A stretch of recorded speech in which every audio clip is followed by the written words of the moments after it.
Welcome, ladies and gentlemen. My name is Dychronic, your host around This Week at Bungie for January 9th, 2020. The first This Week at Bungie for 2020. The last This Week at Bungie was actually 3 weeks ago during their holiday winter break, but they are back at it again. Unfortunately, there's really not a lot of information going on this week. There's only some mentions to the new exotic quest, the Sundial, some new anti-cheat waves, and of course a new charity event for the Australia bushfires. So for the most part, as well as a few updates and fixes, hopefully the EDZ obelisk is going to come very soon. But for the most part, there's not a lot of information. And of course, in my TWAB videos, there are going to be the requisite cute animals on screen near the beginnings of the video. Oftentimes, I have considered discontinuing my TWAB series because it has the least views out of all of my videos, so I consider that maybe not a lot of people are interested in these TWAB videos.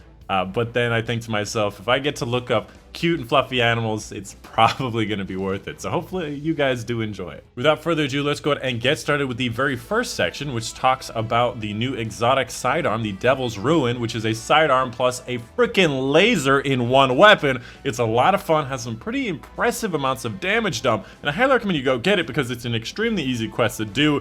It's very quick, and there's a lot of incredible dialogue along the way, and the weapon is also a lot of fun. Additionally, the Sundial has been kicked up a notch to the Legend difficulty if you're looking to get the Savior Tile or round out your Pinnacle power drops, because it does, in fact, drop Pinnacle armor and weapons, even though it's a 950 activity, which is something that's actually a lot easier to do than many people think because it's 950. It's not 980. Most people around are 960 to 970, so it's really a really easy activity. Moving on to this section here, it's going to be a new wave of anti-cheat. Every once in a while, they mention this basically to scare us straight, but for the most part, there hasn't been a lot of cheating that I've experienced or fought against in the Crucible or even seen in any of my games in Destiny 2, so obviously this team is doing a lot of great things. And they've also added a new appeal system. So if you feel like your ban was not warranted, or if there was just an unlucky series of events, you can actually appeal to it. However, any frivolous appeals will not be considered. And I love when people frivolously use frivolous because it's just so frivolous.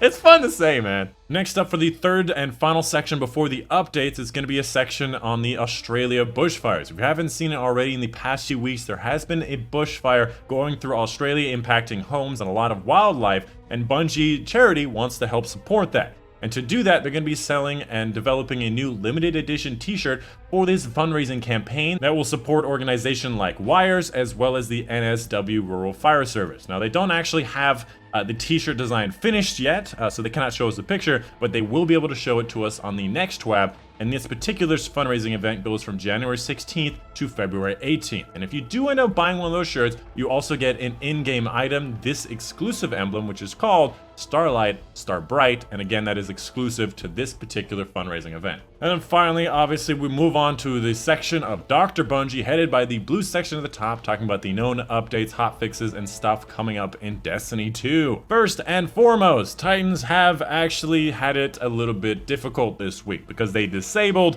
one of the most fun things to do in a long time, the Worm God Caress, allowing you to have the increased melee damage after the intended timer cooldown, allowing you to basically one-phase raid bosses in about 10 seconds. It was a lot of fun. You did incredible amounts of melee damage, and they have in fact disabled entirely that exotic until they can work on a fix. Coming up very soon on Tuesday, January 14th, they're going to be releasing the Hotfix 2702.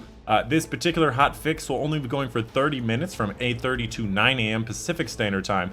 And basically, it's going to be fixing the EDZ obelisk accessibility and Eververse waypoint notifications. That is a somewhat large word sentence to say. EDZ obelisk accessibility and Eververse waypoint notifications.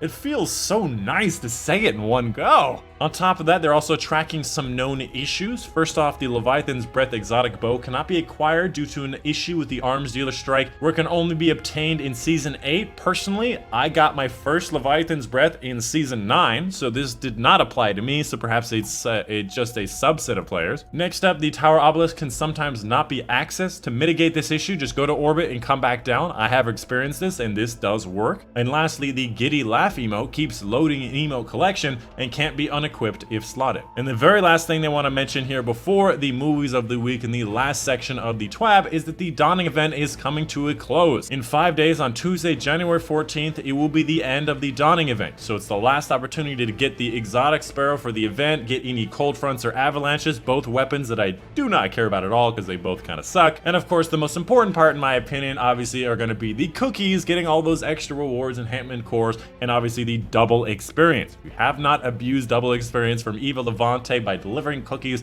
and going mad on those bounties, you really should, because it gets your seasonal rank up really fast and it gets you a lot of extra power from the artifact. It's something that really kicks ass. And that's gonna be pretty much it. The end of it is gonna be the movies of the week. Obviously, there's gonna be a guy here who does solo flawless Pit of Heresy using 2 sidearms and a sword, making me very embarrassed that I haven't done my solo flawless Pit of Heresy in the first place, which is something I'm actually gonna do very soon. I'm probably going to be streaming that on Twitch. I've been streaming a lot more on Twitch. If you want to watch, come check it out. Link in the description down below. I want to do things like Tuesday, Wednesday, Friday, and Sunday, but I'm still working on my streaming schedule, so stay tuned for that. And the very last section, I want to mention 2 more things after the movie of the week. First of all, the calendar, upcoming stuff, new exotic quest on January 28th.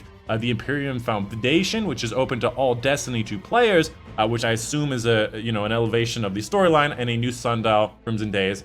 Everything is pretty straightforward. And lastly, ADGQ 2020 is going to be going on right now, which is awesome games done quick. So basically speedrunners, which is incredibly entertaining to watch for whatever game you're watching. And there will be some speedruns of the Last Wish raid, where people finish the Last Wish faster than you can complete one encounter, which is really invigorating. That's going to be happening at 7:30 Pacific time today. And you can obviously watch the replays of those online after that point. But that's going to be pretty much it. That's the end of the TWAB for January 9, 2020, the first TWAB of 2020. So let me know in the comments down below if you have any questions, any concerns, if there's something I missed, or if you just want to say hi and that was some cute bunnies in the beginning of the video, let me know. But that's it. My name's Dychronic, and I'll see you guys on the next one.